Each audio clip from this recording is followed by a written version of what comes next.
Mso Toyane. She will say soon, but Mbatamen she pachi. Mso what is So secretary. Sibe himself he gone yo. So Yemen Shamba Janda.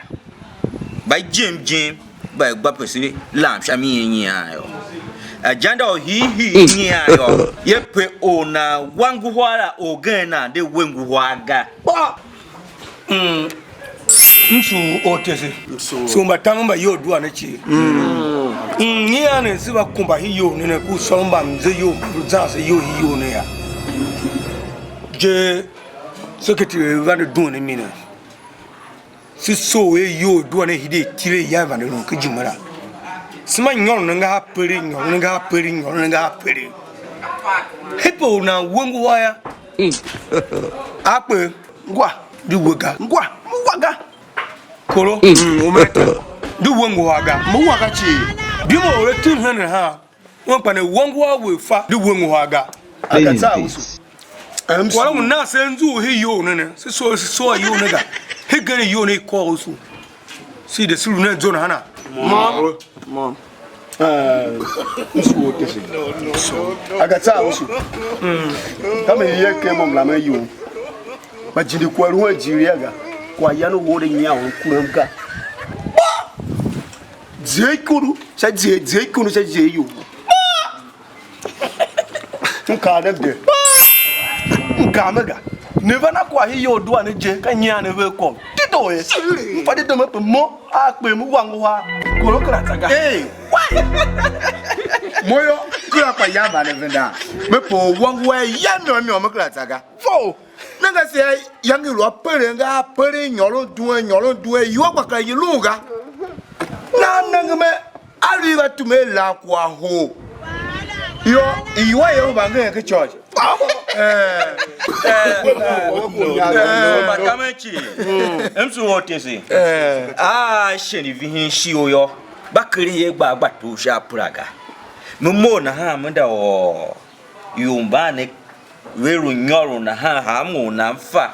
Bandiri una. Ha mo na mfa pe na wanguwa na kiya. Na hanga. A secretary ado. You walk one and hachi pa mum so mega. A tese din fa po ashapo anega. Pa alu yira yomba ne ba nyoro kere ya. Aye na abo fa wen grala bia wankwa ma dia wankwa. Tati hiri ngulaka kwara. Il system he na ha. Nuo weweru nyoro ke mo. Na hana ruhi we he yaga. Mo pe. Aruhi wo ne. Ma pe. Wachika pe. Alu enyo maka agata usu aluhe yaga agata usu ne pe. Kashami. Kai. Mkombo donje kam kombo do pon jere. Wachika ye pe.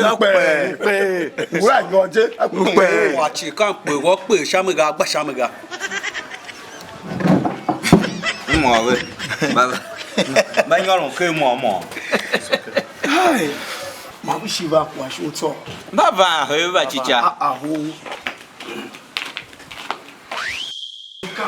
So tesi Mbatamen chi. Sizu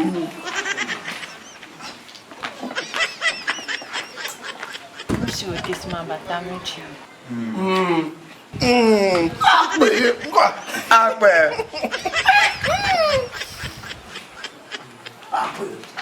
Akpe. So tesi Mbatamen chi. So baso. Kolo. Owo ometa. Wado. Utaman koro Secretary ado. eje pe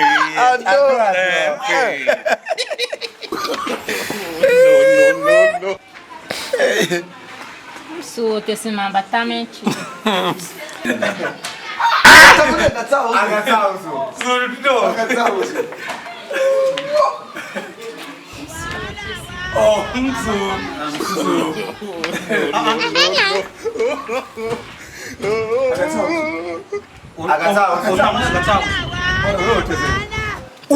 Unegi kate so unegi mpega. Mpe.